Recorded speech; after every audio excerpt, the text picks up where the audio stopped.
Thank you, sir. I think sir has given me only 7 minutes, so I'll be fast and I would rather start with, before we're getting into the deck, can we have the slides on, please?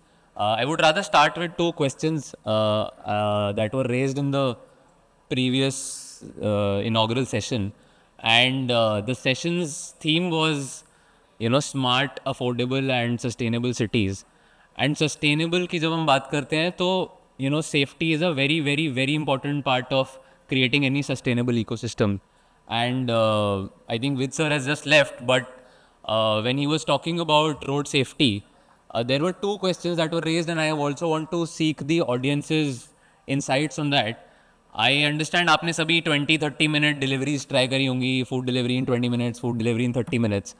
I want to just with a hand raise ask, uh, do you think the riders or the delivery partners on road, they know what amount of time they have to reach? Let's say आपने कोई food order किया from Pizza Hut and you say कि मुझे 30 minutes में food चाहिए, and how do you think the rider's journey is? Simple yes and no में question पूछूंगा कि क्या राइडर को पता है उसको 20 मिनट्स में पहुंचना है, 30 मिनट्स में पहुंचना है, 40 मिनट्स में पहुंचना है, या नहीं पता है? सिंपल, इफ यू थिंक हाँ उसको पता है तो हैंड रेस करते हैं. Okay, few people.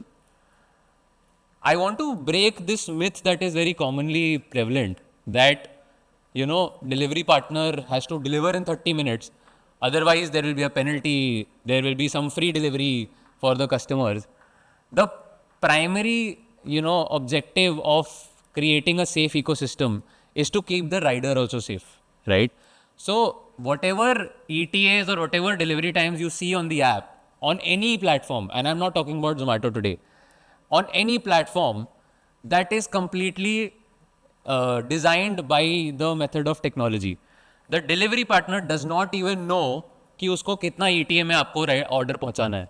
उसके ऐप पे उसको कभी भी ये तक नहीं पता चलता कि उसको कितना टाइम में वो ऑर्डर कवर करना है, so that he is not pressurized to drive fast and breach any traffic rules.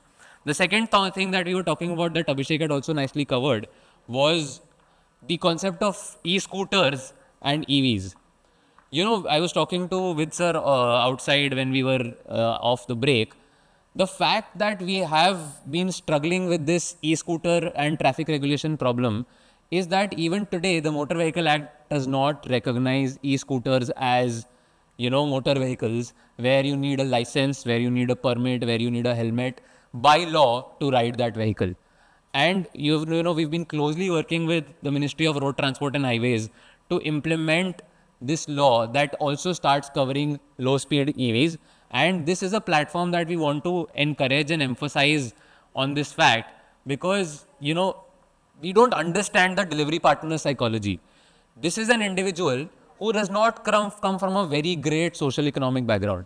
He or she is coming from a decent background, cannot afford to buy a high speed EV and run a 1.5 to 2 lakh vehicle on road and start following those laws.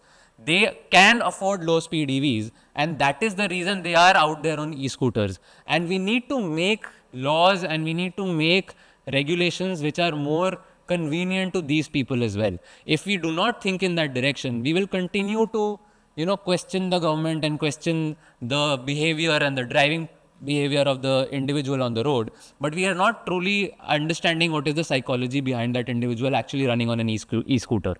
So we need to of course emphasize that low speed vehicles come into the Motor Vehicle Act. B, we also need to understand that as an industry or as different government bodies, how we can make EVs more affordable for riders, which Abhishek was also talking about, which will eventually make those roads safer. And now getting into actually what our approach towards road safety has been. Our approach towards road safety has not only been safeguarding our delivery partners, it is also to create a good and secure ecosystem for everybody out on the roads, not just our community. We want to give back to the country that we are in. So these are a few initiatives that we've spoken about. In August 2022, we started with crash investigation analysis. And soon we launched our own emergency ambulance services. We have, in 2022, we had 500 cities. Now we have 700 plus cities where we have 12-minute ambulance services. In November 2022, we also started realizing that safety is not just about general post-accident care. It is also about prevention. And there is so many extreme weather conditions that we find our delivery partners in, that we started creating assets that suit different weather conditions. In February 2023, we launched our marquee initiative of rest points and shelters. We've often seen on highways that, truck drivers with fatigue eventually end up being causers of accidents and fatalities. And we realized this prevalent behavior is also seeping into our urban centers. And that's where we started creating rest points and shelters for all delivery partners and gig workers, not just Zomato's partners, where whenever they are fatigued during the day, they can rest, recuperate, recharge, and come back with an active mind to actually do delivery or even function on the road. Eventually, we again figured that keeping our riders safe or changing driver behavior is not enough. There is something that I firmly believe in, is that training can only teach you something. But when you start giving responsibility to an individual, that's when their mindset starts to change. And that's where in October 2023 we started a first responder training program.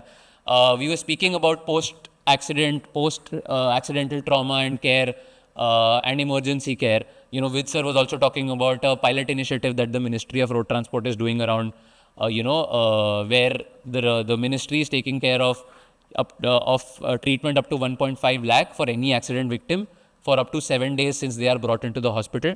So, capitalizing on that, what we are trying to do is we are creating delivery partners to become first responders or emergency heroes, that we call them. In any accident that they observe on road, these are the individuals who will be present in the golden hour, and these can help in saving lives, creating a difference in almost so many situations that are happening every day in the country.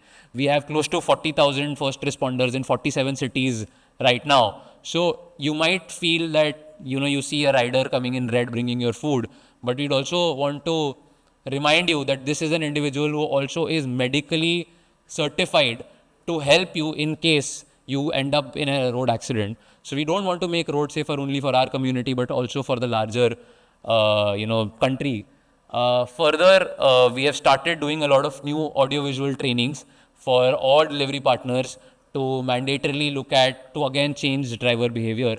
And we have started collaborating with traffic police and, with sir himself in almost 15 major cities of the country, where traffic police comes and does offline trainings with delivery community to teach them how to ride safer.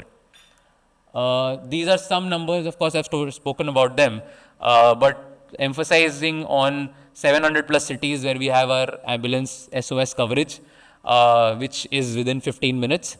Rest points by March 24 were around 380. Now we have over 600 rest points across the country, where not just Zomato's delivery partners, but any gig worker can come rest and recuperate. These are some examples of extreme weather assets that we are doling out.